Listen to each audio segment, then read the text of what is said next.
due to all these starting over and stop shit. You can't tell though? Yeah, you can tell, but I'm saying but it ain't bad though. Nah, our microphone close enough, so we just gonna get it in. So we back, third episode. 1,000. I mean, you like the first one I did a podcast with, but I kind of snuck and recorded your ass.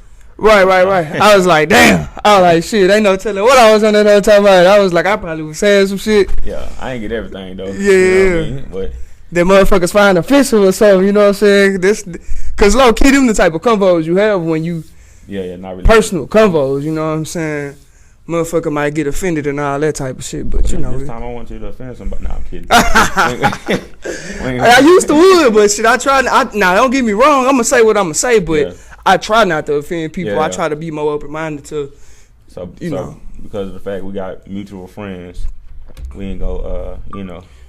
What you gonna? Right on, cause we gotta say right now, we don't mean nothing personally.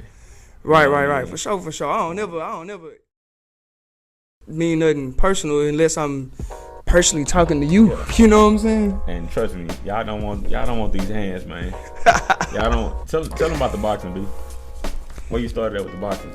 I started in 2010, bro. I started in 2010, but it was really something I always wanted to do. Right. You know, man, my whole life.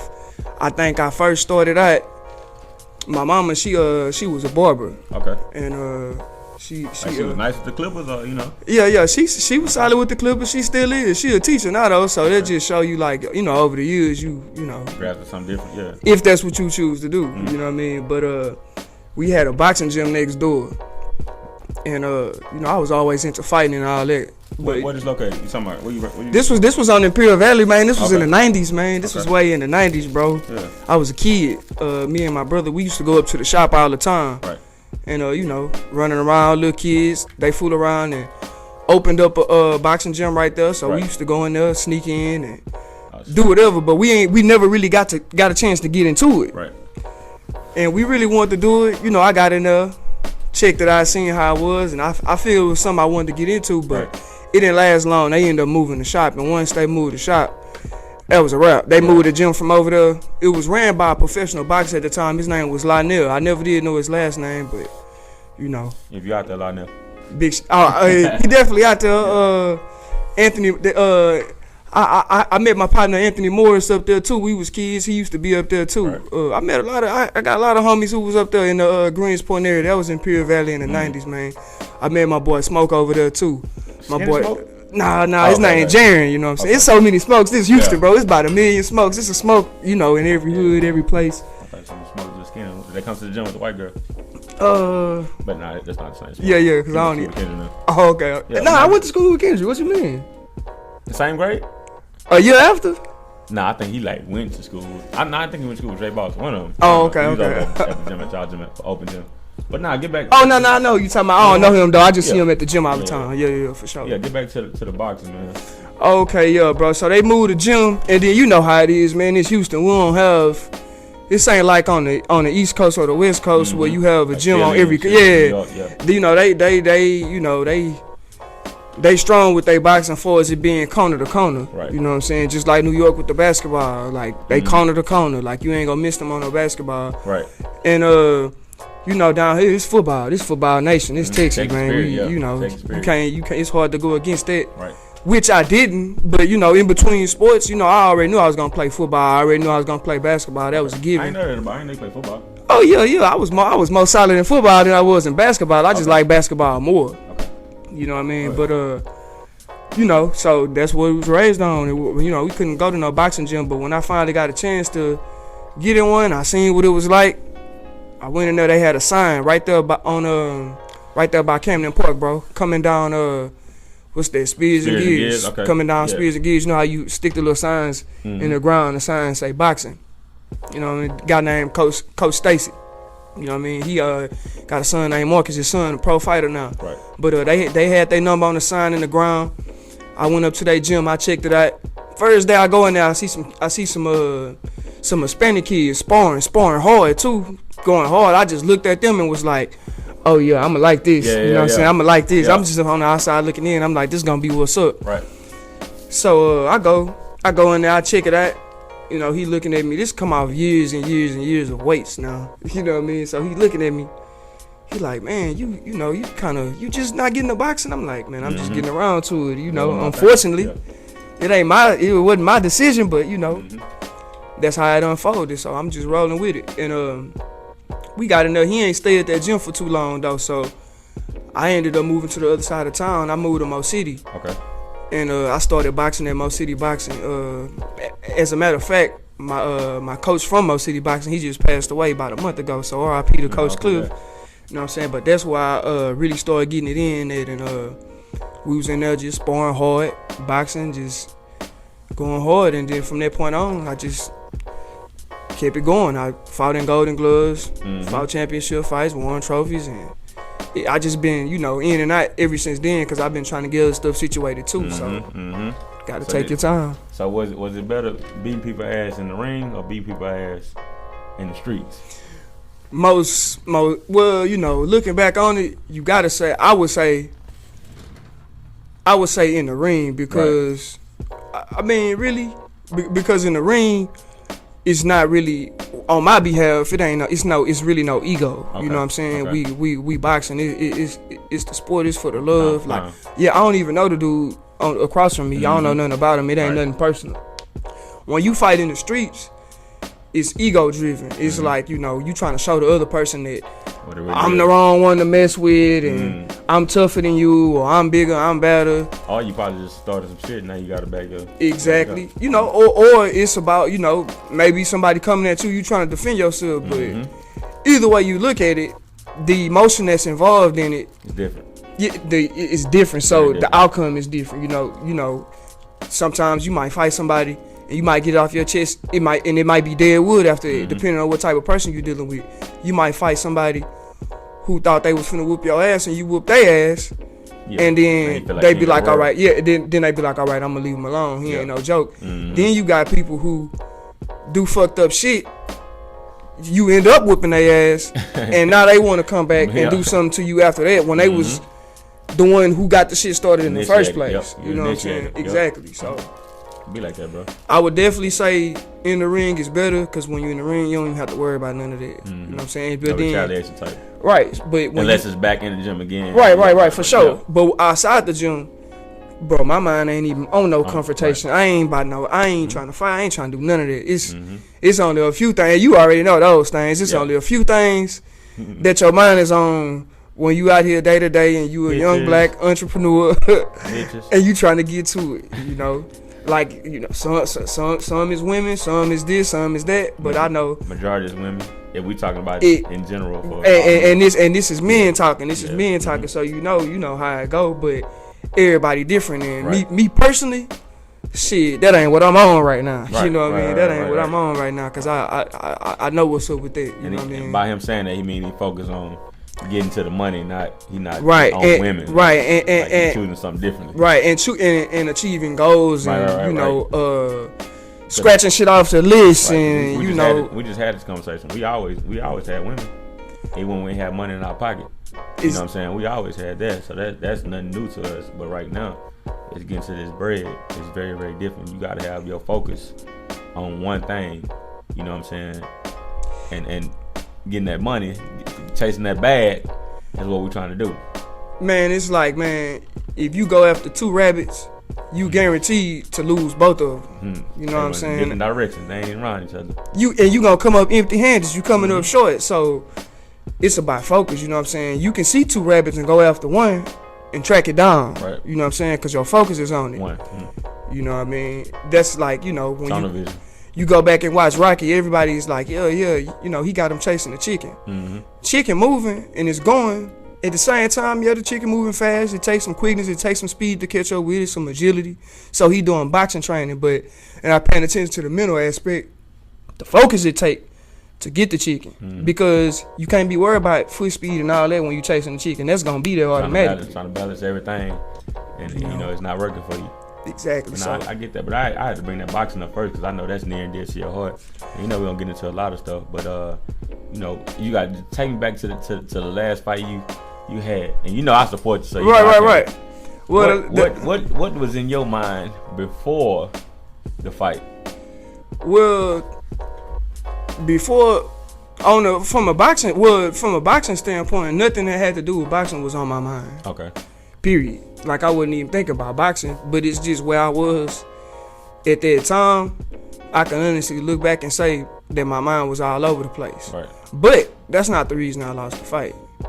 You know what I'm saying? Or well, I wasn't gonna tell you lost the fight just yet. Right. But I lost the fight though. Now I'm saying I lost the fight because I know that I lost and you was there and you seen me lose. So I lost the fight. Definitely lost the fight. You know what I mean? So whenever it come up, I lost. Whatever it can come up 10 years from now. I still lost that. It's gonna be lost 10 years from now. You know what I mean? So, but the thing is, I just been out of boxing a lot, and I said, man, you know what? The next time after that time I lost that fight, I said the next time I get in the ring, I'm gonna be focused. Like I'm not gonna be doing a whole lot of different stuff at one time. Like I'm not gonna be doing this. I'm not gonna be doing that. Right. This is what I'm gonna be focused on. So that way, when I'm focused and you lose, it's easy. It's very, very easy to deal with. Which it was easy to deal with anyway, because that wasn't my first time losing no fight. And then on top of that, I wasn't even tripping. And then I know I didn't beat so many people, bro. It's like I didn't beat so many people up. Right, like every like, night. Congratulations, you got you one. I mean, it's different. It's different if somebody just come in there and just mop the flow with you or whatever. But I'm throwing, I'm hitting hard, I'm strong, I'm everything. I'm good. It's just my stamina ain't there. I'm running out of gas. I'm gonna give y'all a visual. I'm gonna give everybody a visual. Man, this man and this other cat had the whole gym live, when they was going at it. And the fight only lasts one round, but I'm gonna give y'all a good visual. Hold on, before you start, one thing I say though, bro, is when I come out the ring, everybody like, man, you was hitting hard, man. Good fight, man. Yeah. But you ran out of gas. You ran out of gas. That's what I'm gonna tell him. Right. That's exactly what I was gonna tell him. That round started. Was it a 3-minute round?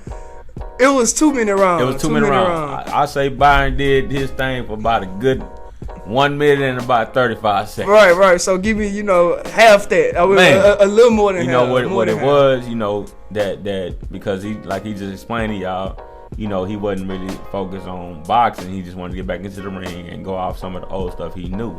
So, he thought he had to fight, in the rap. But that time to start getting to him. And honestly, man, you was really hitting him hard.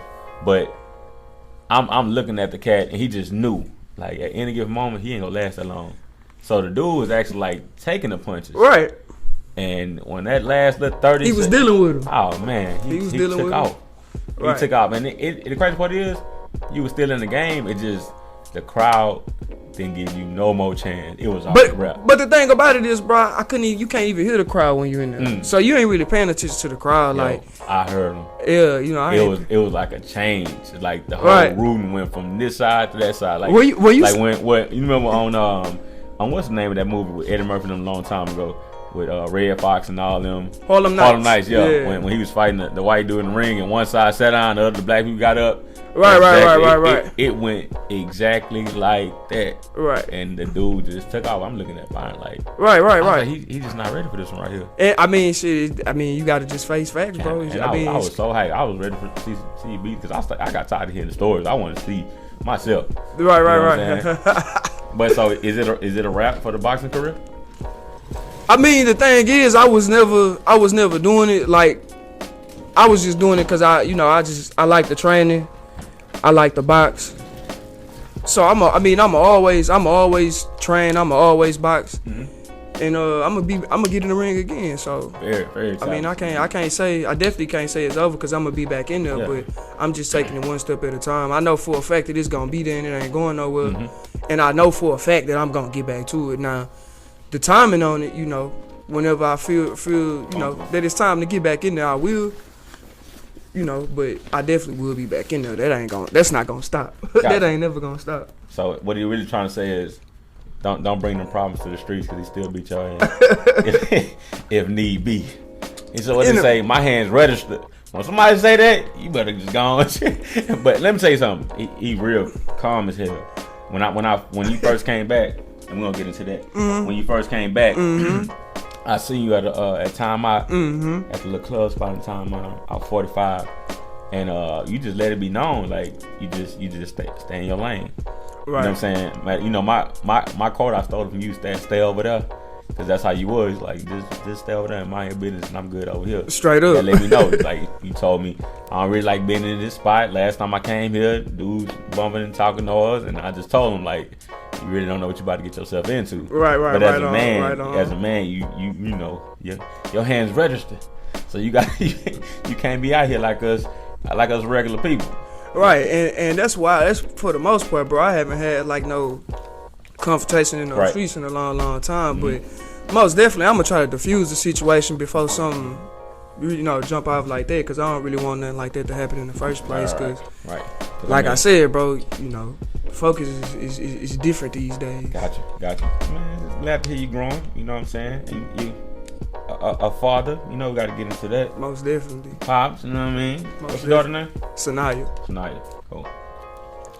Go in, man. Go in.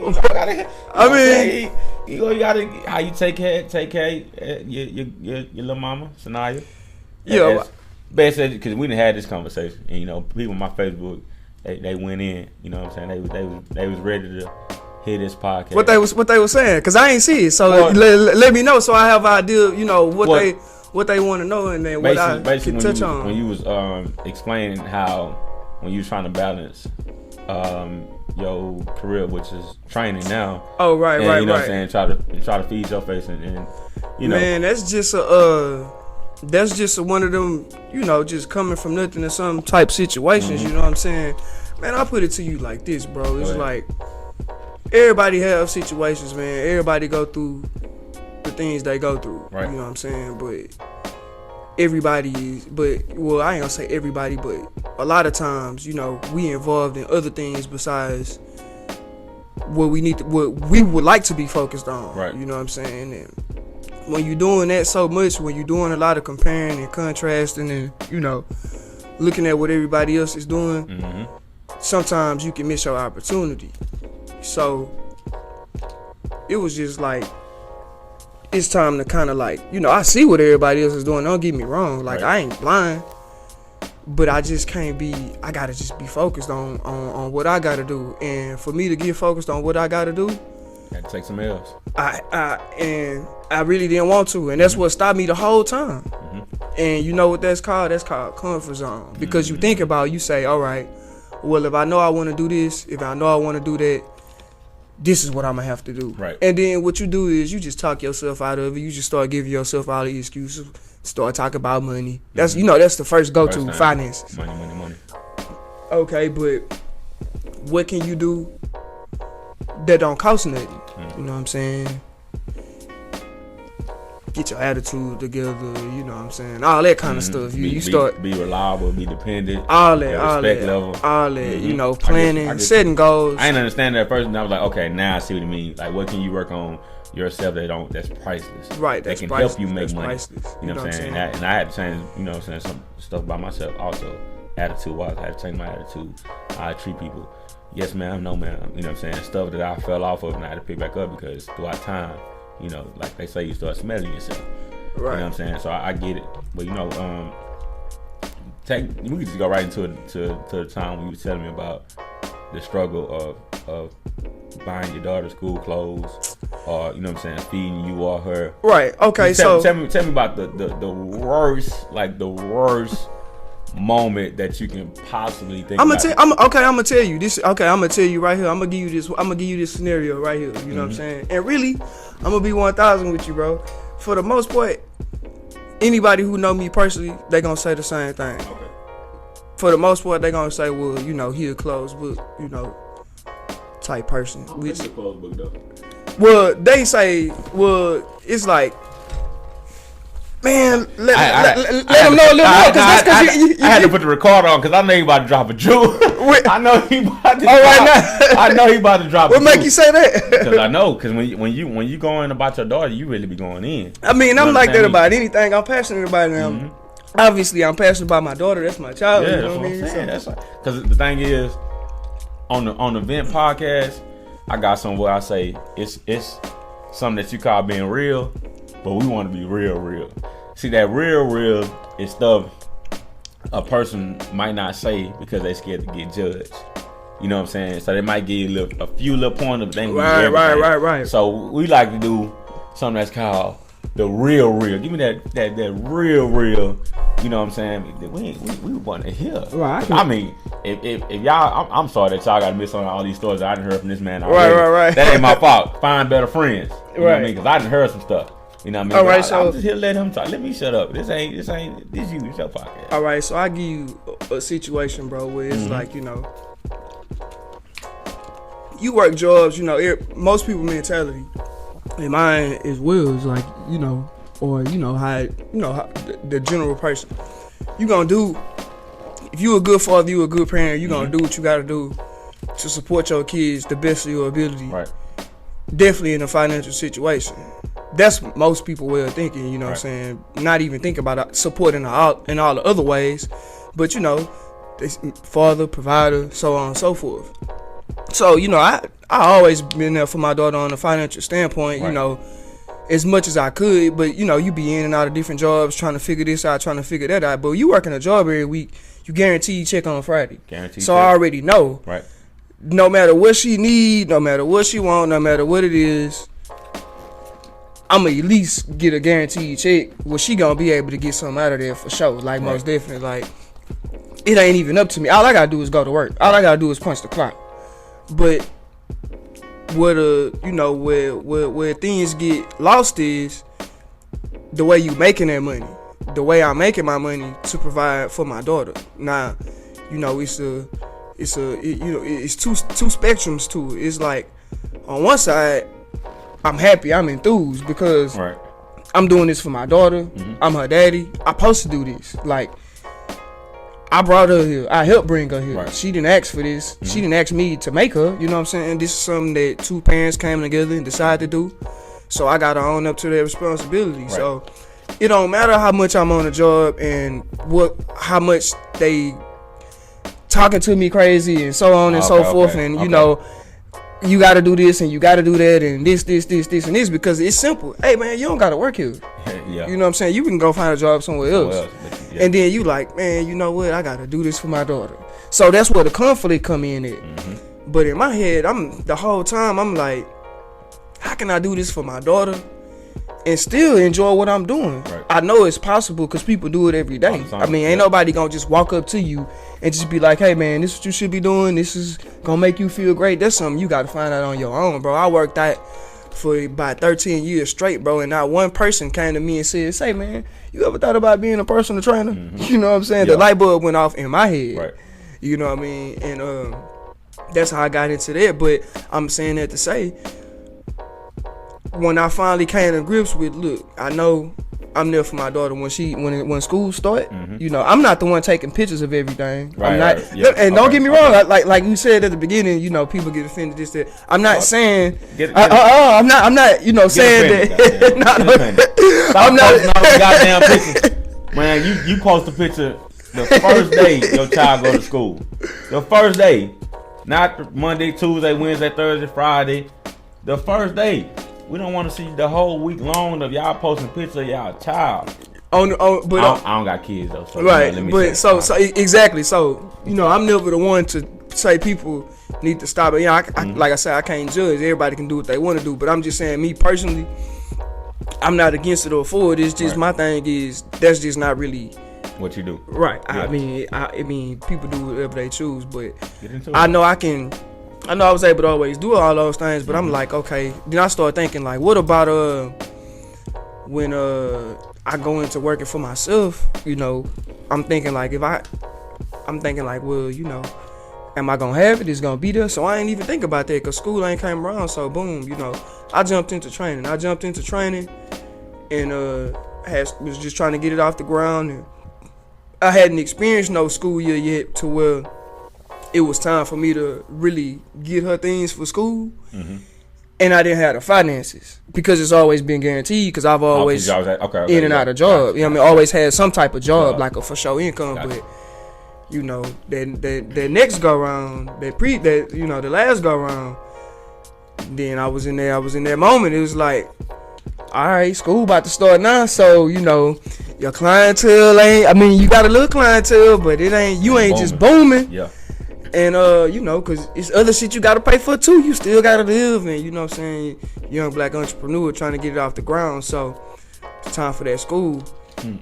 Now that moment here, and it's a dreaded moment, and this is the moment that keep people complacent and keep them from stepping out that comfort zone. Yeah. Okay, boom, the moment here. School about to start, funds is low. You know? So what you do? It's like, I had to explain. It's like, I had to just be forward. I had to be forward. I had to be straightforward. I had to make that call. As a father, you don't want to make that call. What was that call like? I mean, the call was contemplated from the beginning. It's like, damn, this is a dreadful call. I don't want to make this call because I know how this look on my behalf. This is gonna make me look like a weak ass pop. Right. This is gonna make me look sorry, like from the financial standpoint, because I know, like I say, I'm seeing dudes out here doing all type of stuff for their kids. Right. They doing the most. I mean, other people love their kids too, just like just like I like mine. I love mine, and it's like they doing things that they can do, and I'm looking at them, but I ain't jealous or nothing like that. Mm-hmm. You know, I ain't never looking at it from that aspect. I'm just trying to see how I can get there. Mm-hmm. So I had to make that call and just let them know, like, look, I know I'm not able to provide how I need or how I want to, or how I should, how I want to. Is not satisfactory, no matter what. It's no excuse. Right. But what I can say is it's not for no just any reason. Like, this is. I jumped out here, and the money ain't there. The situation ain't the best it's supposed to be. But what I can say is I'm headed in the right direction. Right. So were you like flat ass broke? I mean, pretty much. Okay.